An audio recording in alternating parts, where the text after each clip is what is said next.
Hi and welcome back to British Cook. If you haven't subscribed already, click the button down below or at the end of the video to subscribe. Today I'm talking about burgers. Small burgers, medium burgers and big burgers. This is going to be so cool. Keep watching, this is going to be awesome. In fact, there'll be more than one ingredient to take your burgers to the next level. This is going to be so good for family, friends, impressing the girlfriend, the boyfriend, whoever. This is something you need to watch and need to learn.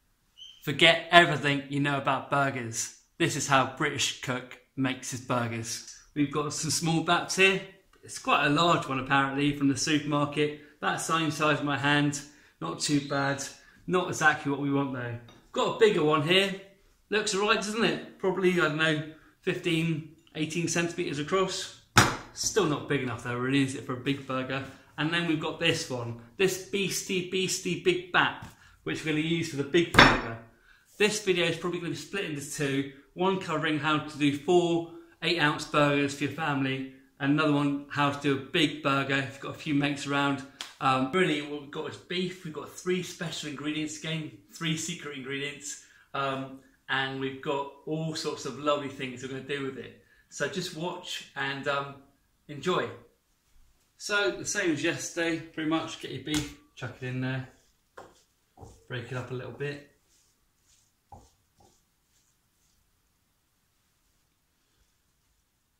Second one in, so that's a kilo of beef in there. So steak mince, just break it up a little bit. And then the third one, so we've got 1.5 kilos of mince in there for this mega burger. The recipe is slightly different to the one for the smaller burgers. Only reason being, obviously you need a little bit more in there to hold it together.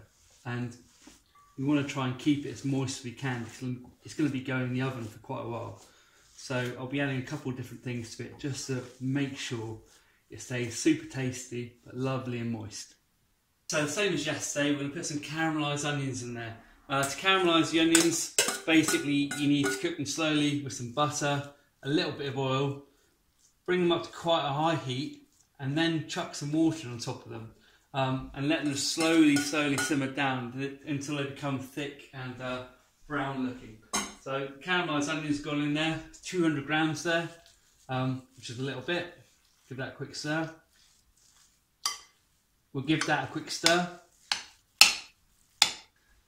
Please excuse what this is in. This is again beef stock from slow cooking ribs. You can use a beef stock cube and a bit of water to break it down. So I've got beef stock there for my slow cooked ribs and some beef fat from it as well. So I'm just going to pour that in there. Don't worry, it will absorb it all really easily. Next thing is mushroom ketchup. Now you need to be quite careful with this. It is lovely and it gives a lovely taste of flavour, but it's quite strong. And so you want to just be careful, it comes out really quickly. It's 1 tablespoon, 2 tablespoons, 3 tablespoons, 4. You really don't want to be putting any more than that in. It'll give it a lovely flavour and really help bring out that beef taste. I'm going to give it a quick stir again. You know, I just stood here thinking to myself, well, I'm using a spoon. I never use a spoon. I've got clean hands, just wash them. So the best thing you can do is this. Get your hands in there and mix it around. Make sure everything's mixed together. I'm going to give it a small seasoning with a little bit of salt and pepper in a second, but you want to get all the taste and flavour of that beef stock and the mushroom ketchup and the caramelised onions through there. That smells, might look pretty horrible, but it smells really nice. We'll crack 1 egg, whisk it up, and put it in there to bind together a little bit. A good pinch of sea salt or salt. You don't need masses because there's already salt in the onions, in the mushroom ketchup, and in the stock. It's got a bit of taste to it as well. There's the salt.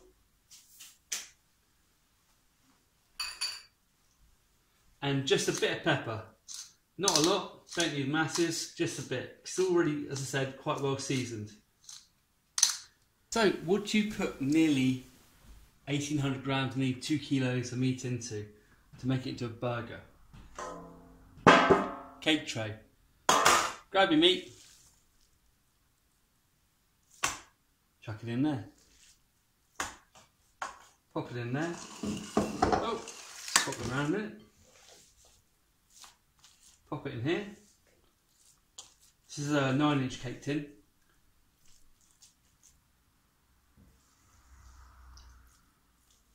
Pop it all in there and just press it down. What we're going to do is press it down quite firmly so it makes a nice firm patty. And then what I'm going to do is cover it over with tin foil and leave it overnight just so it firms up a little bit in the fridge. Just cover it in tin foil and put it in the fridge so it goes nice and firm overnight. That's one big burger. It's going to be so good. I can't wait, can you? So get yourself a nice beefsteak tomato. This one. And just cut yourself some really big thick slices there.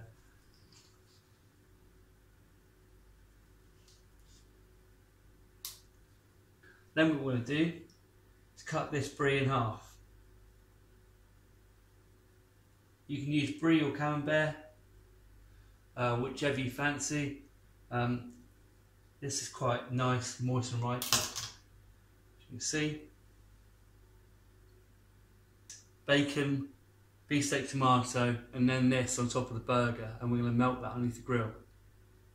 Condiment wise, it really is up to you. There's no point me telling you to put gherkins or tomato sauce or mustard in it if you don't like gherkins, tomato sauce or mustard.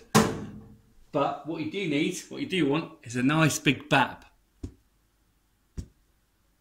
Because there's so much flavour in this burger already, I've gone pretty simple, pretty old school. English mustard on the bottom, tomato sauce on the top. Bap, bap, bap, bap, bap, bap. Okay, so you can see it's in the oven there, and that's why it's really important that you put a bacon tray underneath it, because you're going to get quite a lot of fat out of about 2 kilos of meat and all that stock coming out of it. But it will stay lovely and moist. So we'll leave that there another hour or so. Okay, so that's been in the oven now for about 1 hour and 3/4. It's not going to look very pleasant at this point in time because basically it's been baking in its own juices. Look great. Well, it doesn't look great yet, but that's a massive burger and it's come out in the perfect shape as well. So it looks basically like a massive 9-inch burger. Must weigh about nearly 2 kilos. I'm going to take this out of this in a second, get rid of the excess fat. I won't bother showing you all that. And then I'm going to get it ready for the grill and for melting this cheese, the bacon and everything else we're going to put in this massive burger. Bacon's on. Time for the brie. The brie is on. Just chuck it on. Doesn't matter how it goes on. Just take a look at this. Bacon, brie, about 2 kilos of meat. One last thing. Have a look at the size of this. Apple, 2.2 kilos on there. And that is what you call a burger.